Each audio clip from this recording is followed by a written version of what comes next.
आप सब ठीक होंगे और आज हम सबका इंतजार खत्म हुआ क्योंकि आज हम बात करने वाले हैं She Hulk Attorney at Law के एपिसोड 1 के बारे में, जो अब मार्वल सिनेमैटिक यूनिवर्स का हिस्सा बन चुकी है। अब वो कौन है, उसकी काबिलियत क्या है और वो कैसे शी हल्क बनी, यही हम इस पहले एपिसोड में जानने वाले हैं। शी हल्क का रियल नेम जेनिफर वॉल्टर है और प्यार से लोग इन्हें जेन बुलाते हैं। जेन एक लॉयर है और उसका सपना डिस्ट्रिक्ट अटॉर्नी बनने का है। वेल तो अभी जेन अपने केस की आखिरी दलील को ज्यूरी के सामने पेश करने की प्रैक्टिस कर रही है, जिसमें उसकी बेस्ट फ्रेंड निकी, जो जेन की असिस्टेंट भी है, वो मदद कर रही है और जेन का लॉयर पार्टनर डेनिस भी उसकी मदद के लिए है। पर वो इस केस का आखिरी दलील ज्यूरी के सामने देना चाहता है, पर निकी डेनिस को ऑफिस से बाहर निकाल जेन को केस के लिए बेस्ट ऑफ लक बोलती है। बात करें इस केस की तो GLK&S नाम की एक कंपनी है जिसके पास पैसे की कमी नहीं है। अब पैसे है तो पॉलिटिकल सपोर्ट के साथ उनके पास पावर भी है और GLK&S कंपनी की लापरवाही की वजह से बहुत से लोगों की जान चली गई है, जिसके बाद उन्होंने न तो कोई माफी मांगी और न ही कोई भी रकम पीड़ितों को बयानी के तौर पर दी।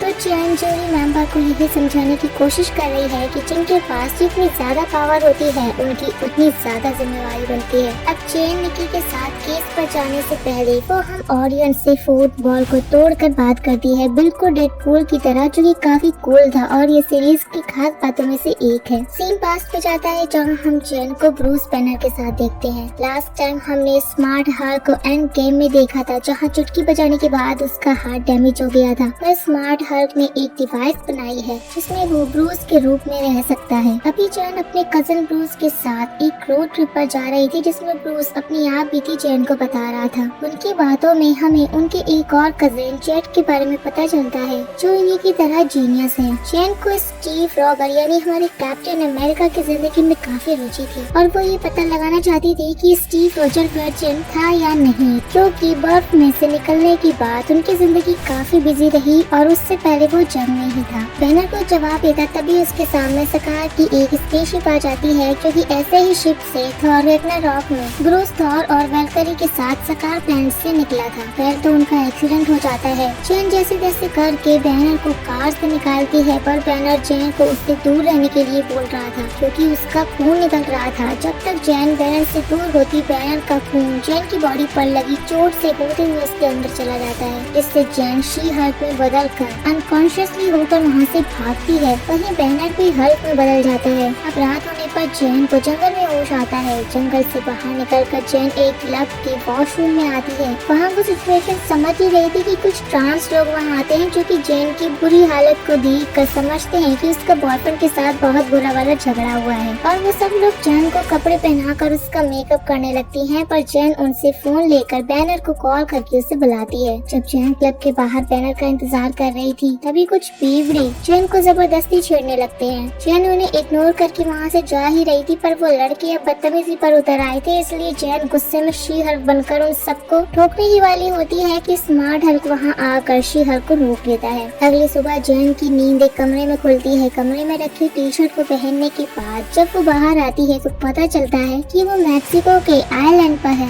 वहीं उसे हॉल में आयरन मैन का एक टूटा हुआ हेलमेट मिलता है। अब जेन म्यूजिक की आवाज को फॉलो करते हुए अंडरग्राउंड बेसमेंट में बनी एक लैब में आ जाती है, जहाँ उसे स्मार्ट हल्क काम करते हुए मिलता है। ये वही लैब है जहाँ पर हल्क ने अपनी दोनों पर्सनैलिटी को एक करके खुद को स्मार्ट हल्क में बदला था। वैसे ये प्रॉपर्टी और ये लैब टोनी स्टार्क यानी कि हम सबके फेवरेट आयरन मैन की है। अब दोनों गंभीर बातों पर चर्चा करते हैं कि वो सरकार के स्पेसशिप हल्क को क्यों ढूंढ रही थी, पर बैनर पहले जेन को बताता है कि अब उसके अंदर भी गामा रेडिएशन घुस चुकी है। ये सुनने के बाद जेन को लगने लगता है कि वो मरने वाली है, लेकिन बैनर के अनुसार उन दोनों की बॉडी के अंदर गामा रेडिएशन को एब्सॉर्ब करने की काबिलियत है। इनफैक्ट जेन की बॉडी तो अच्छे से रेडिएशन के साथ घुल मिल गई है और जेन की बॉडी कॉम्बिनेशन की वजह से ही स्मार्ट हल्क का हाथ भी पूरी तरह से ठीक हो चुका है। जेन समझ जाती है कि वो स्मार्ट हल्क से बेहतर हल्क बनेगी। शी हल्क के सैंपल्स को टेस्ट करने के बाद हल्क जेन को समझाने लगता है कि वो पहले जैसे नॉर्मल जेन नहीं बन सकती है। उसने जो मशीन ब्रूस को बनाए रखने के लिए बनाई थी, वो लॉन्ग टर्म के लिए कारीगर नहीं है। जेन को अपने नॉर्मल लाइफ में वापस जाना था, पर हल्क समझा रहा था उसे कि उसे खुद को अपनाना होगा, तभी वो अपने दोनों रूपों को कंट्रोल कर पाएगी। तभी अचानक जैन की सांस फूलने लगती है। दोनों बेसमेंट से बाहर निकलकर ऊपर आती है, जहाँ पर जैन को ब्रेकफास्ट कराते हुए हल्क उसे वापस समझा रहा था कि उसे अपना काम को छोड़ना होगा, लोगों से दूर रहना होगा, पर जैन तैयार नहीं थी। तो हल्क उसे अपने गुस्से को कंट्रोल करने की नोट्स दिखाता है और जैन का जब खुद पर कंट्रोल हो जाएगा तो वो अपनी नॉर्मल लाइफ में वापस जा सकती है। अब ब्रूस और हल्क को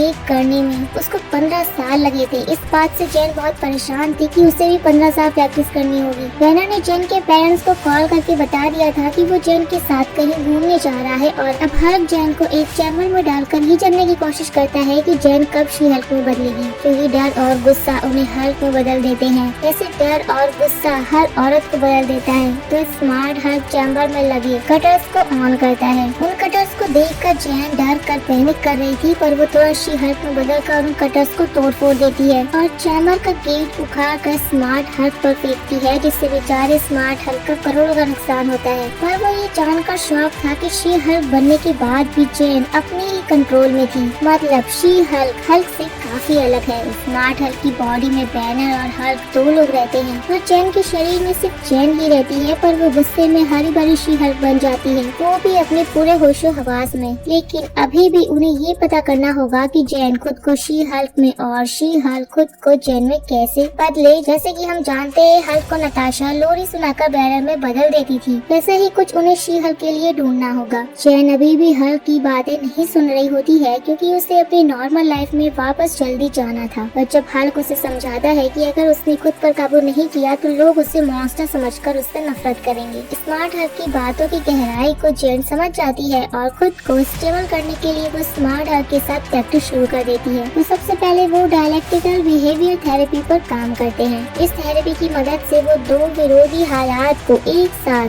संभालने में मदद करता है। नॉर्मली वो योगा के सहारे दिमाग को शांत करने की कोशिश कर रहे थे। वैसे जैन एक बार भोली लड़की है जिसके पास जोक्स की कमी नहीं है और उसे सीरियस माहौल को भी फनी बनाने में मजा आता है। जैन की बातें सुनकर स्मार्ट हल्क उसे कल प्रैक्टिस करने को बोलता है। अब सुबह में जब जैन सोई हुई थी तब हल्क एक भोपू को जैन के कान के पास बचाता है। इसके साउंड से जैन शी हल्क में बदल जाती है और उसका बेड टूट जाता है। हल्क नोट्स बना रहा था कि अचानक से शी हल्क में बदलने के बाद भी जैन कंट्रोल में रहती है और जैन को अपने लिए मजबूत बेड के साथ 10 फीट का कमरा चाहिए। दोनों फिर साथ में योगा करते हैं, जिसके बाद हल्क जैन को उसके बेस्ट फ्रेंड यानी कि स्पैंडेक्स वाले कपड़ों से मिलवाता है, क्योंकि उसे हमेशा 2 कपड़ों की जरूरत होगी, एक जैन और दूसरे शी हल्क के लिए। फिर दोनों साथ में पत्थर फेंकने की प्रैक्टिस करते हैं, जिसमें शी हल्क सबसे ज्यादा दूर पत्थरों को फेंक देती है। तो हल्क बुरा मान जाता है और एक बड़ा सा पत्थर उठाकर बहुत दूर फेंक देता है। स्मार्ट हल्क का दिमाग भले ही बैनर का हो, पर दिल अभी भी हल्क का है, बच्चों वाला। दोनों लंबी लंबी छलांगे मारते हैं, जिसमें शी हल्क मस्ती भी करती है। धीरे धीरे शी हल्क को खुद पर कंट्रोल आ गया था, पर अभी भी हल्क सेटिस्फाइड नहीं था, क्योंकि जैन अगर अपनी नॉर्मल लाइफ में गई तो इससे आम लोगों की जान को भी खतरा होगा। ये सुनकर शी हल्क निराश थी। तो स्मार्ट हल्क उसे हल्क होने का फायदा बताता है कि वो जितनी चाहे उतनी शराब पी सकता है, क्योंकि शराब का असर उम्र नहीं होता। वे भी हल्क के पूर्वज पंजाबी भी हो सकते हैं। दोनों शराब पीकर अजीब अजीब सी डकारे मार रहे थे और इनका भी बेगुना वाला ये हाल था। रहेंगे फुल नशे में, पर ऐसा जताएंगे कि इनको चढ़ी ही नहीं है।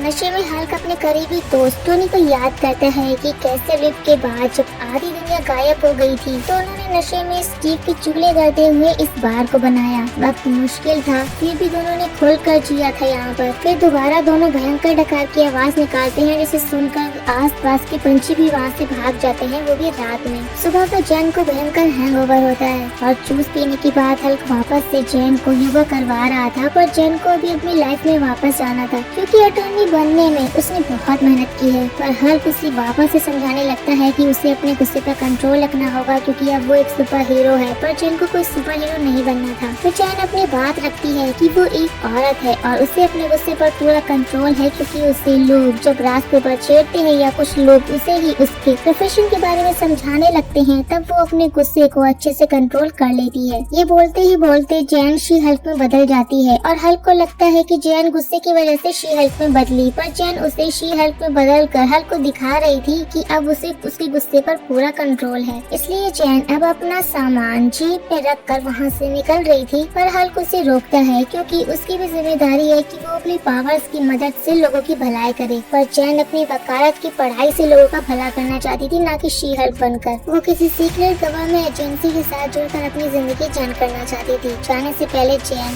हल्क को बहुत कुछ सुना देती है, पर फिर भी हल्क जीप के ऊपर आ जाता है और जैन को जाने से रोकने की कोशिश करता है। तब जैन ब्रेक लगाकर हल्क को दूर पत्थरों के बीच फेंक देती है। हल्क वापस उठ खड़ा होता है और उसे समझाने लगता है कि जैन शी हल्क में बदल कर हल्क को एक पंच मारती है। हल्क उसे किसी छोटी बच्ची की तरह ट्रीट कर रहा था, पर जब शी हल्क उसे उठाकर दूर फेंकती है तब हल्क अपने थंडर क्लैप का यूज करके शी हल्क को दूर फेंक देता है। शी हल्क भी क्लैप बजा कर तेज साउंड वेव निकालती है, जिससे हल्क की भी हालत खराब होने लगी थी। और अब शुरू होती है कजिन्स की फाइट। अभी तो असली मजा शुरू हुआ ही था कि दोनों लड़ते लड़ते बार के ऊपर गिरते हैं और पूरा बार टूट जाता है। तो अब दोनों कजिन फाइट को एंड करके बार को रिपेयर करने में लग जाते हैं। हल्क जैन को उसकी लॉयल वाली जिंदगी में जाने की परमिशन दे देता है। बार का रिपेयर करने के बाद जैन भी अपने नाम के इनिशियल्स बार के काउंटर पर लिख देती है, क्योंकि ब्रूस और टोनी ने अपने इनिशियल्स वहाँ पर लिख रखे थे। जैन को भेजने से पहले हल्क उसे बोलता है कि कोई मुसीबत हो तो वो उसे कॉल करे। जैन भी उससे माफी मांगती है क्योंकि उसने उसको बहुत ही बुरा भला कहा। तो दोनों अगले फैमिली डिनर पर मिलने का वादा करके एक दूसरे को अलविदा बोलते हैं। तो दोस्तों ये थी जेनिफर वॉल्टर की शी हल्क बनने की कहानी। ये सारी स्टोरी प्रेजेंट में हमें जैन बता रही थी। वहाँ से आने के बाद अभी तक जैन एक बार भी शी हल्क नहीं बनी। पर निकी और जैन के परिवार वालों को पता है कि वो शी हल्क बन सकती है। तो अब जैन कोर्ट रूम में अपना केस लड़ने जाती है। कोर्ट रूम में जेल के एंड एच का वकील ज्यूरी को ये समझाने में लगा हुआ था कि उसके क्लाइंट ने ये सब जानबूझकर नहीं किया। अब तरक्की में कुछ हादसे हो जाते हैं, पर इन सब में उनके क्लाइंट का क्या कसूर। अब जज जैन को उसकी आखिरी दलील ज्यूरी के सामने पेश करने को कहते हैं। जैन खुद को तैयार कर ज्यूरी से बात करने ही वाली थी कि तभी एक छपरी म्यूटेंट कोर्ट रूम में हमला कर देती है। तो निकी जैन को शी हल्क में बदल कर लोगों की मदद करने को बोलती है। तो जैन अपने सैंडल को उतार कर शी हल्क में बदलती है और ज्यूरी की जान बचाने के बाद एक ही पंच में छपरी म्यूटेंट को नॉकआउट कर देती है। शी हल्क के लिए कोर्ट में बैठे सभी लोग तालियां बजाते हैं। 2 सेकंड में शी हल्क जैन में बदल जाती है और अपने सैंडल्स को पहनती है और अपनी आखिरी दलील को देने के लिए तैयार होती है। यहाँ पर शी हल्क का फर्स्ट एपिसोड एंड होता है। मुझे ये एपिसोड बहुत पसंद आया क्योंकि इसको खास बनाता है इसका एंड क्रेडिट सीन, जिसमें हमें पता चलता है कि जब हल्क और जैन दोनों नशे में टल्ली थे, तब जैन नशे में स्टीव रॉजर के लिए दुखी थी और आंसू बहा रही थी कि दुनिया के लिए इतना कुछ करने के बाद भी वो वर्जिन ही मर गया। पर स्मार्ट हल्क उसे बताता है कि स्टीव ने 1943 में एक मिशन के दौरान अपनी वर्जिनिटी लॉस की थी। तो मुबारक हो जाने से पहले आपको पिछले डिकेड के सबसे बड़े सवालों में से एक का जवाब मिल गया। सो गाइस, आप लोगों को ये वीडियो